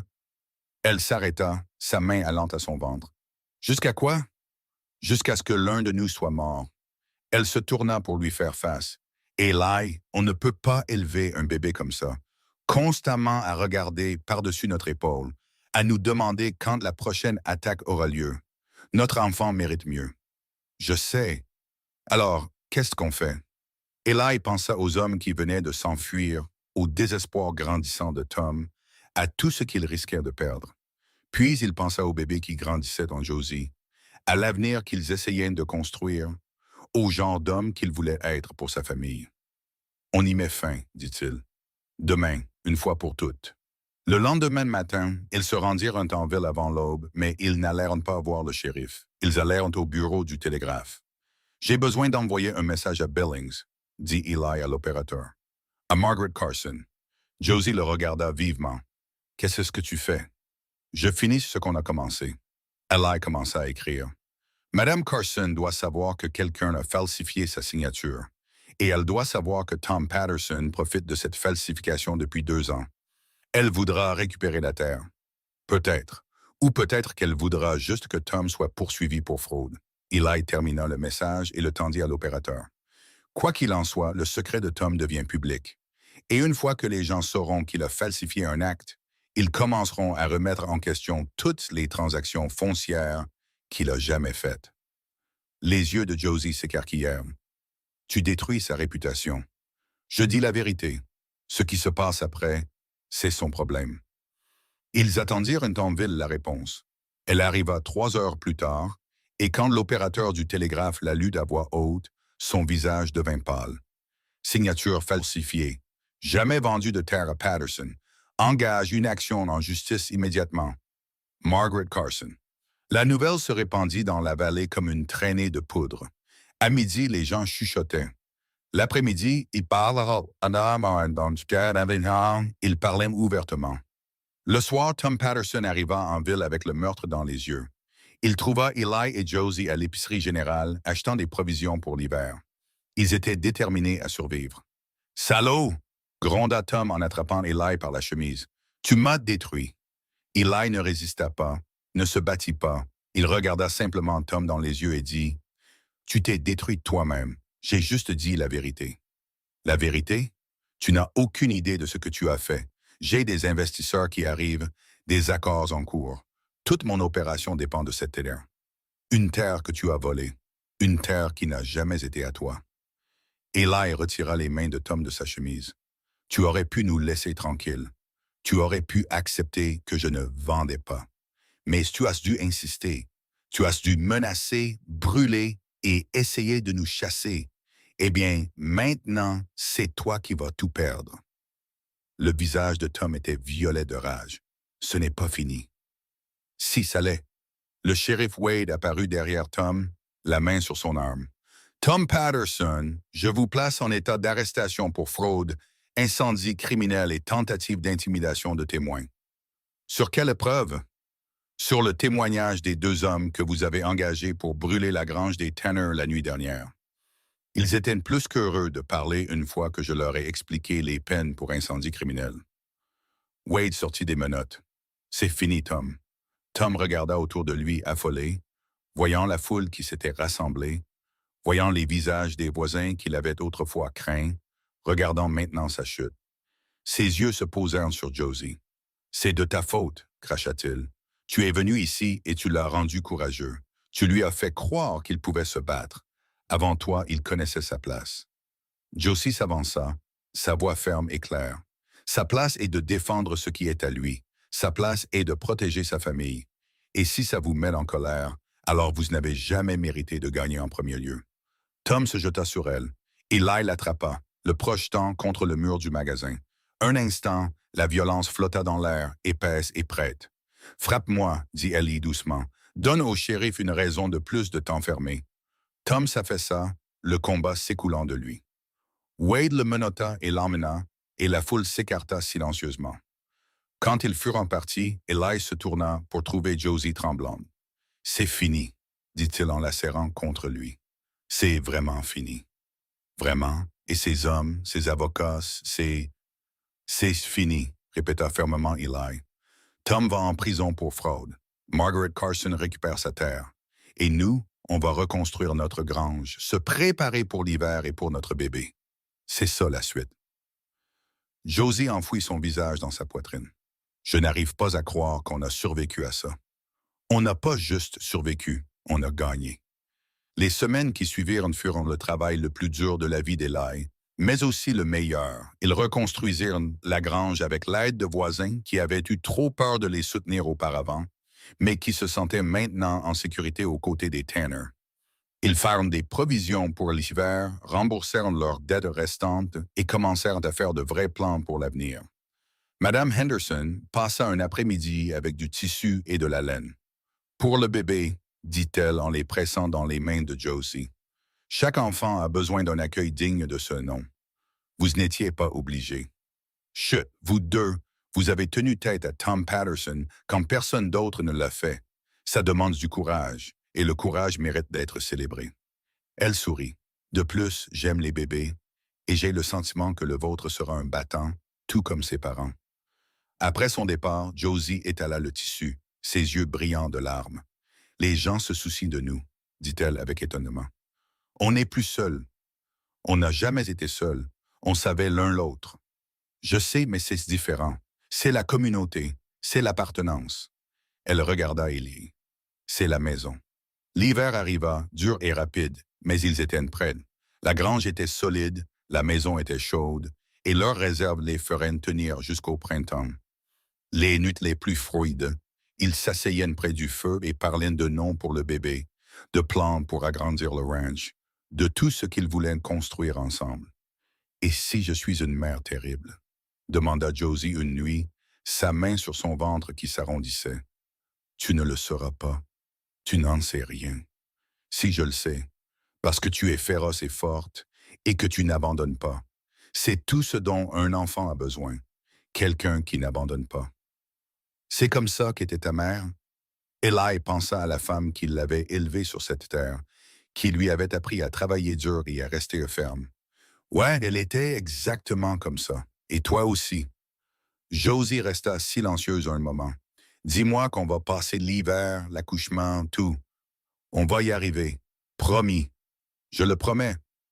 Mais les promesses furent une mise à l'épreuve. En février, un blizzard frappa pendant 3 jours. Ils perdirent 2 poules et faillirent perdre la tête à cause de l'enfermement. En mars, Josie tomba sur la glace et le cœur d'Ellie s'arrêta jusqu'à ce qu'elle rit et dise que le bébé lui avait donné un coup de pied dans le signe de protestation. En avril, quand la neige fondit enfin, ils découvrirent que Tom Patterson s'était pendu dans sa cellule de prison plutôt que d'affronter un procès. « Il a choisi la facilité », dit Josie quand ils apprirent la nouvelle. « Il n'y a rien de facile dans ce qu'il a fait, mais c'est son choix, pas le nôtre à porter. Tu te sens mal pour lui? » Eli y pensa honnêtement. « Je me sens mal qu'il n'ait pas pu voir une autre issue. Mais je ne regrette pas ce qu'on a fait. Il a fait ses choix. On a fait les normes. » Le printemps apporta une nouvelle vie. La vallée verdite, les oiseaux revinrent et le ventre de Josie devint rond et plein.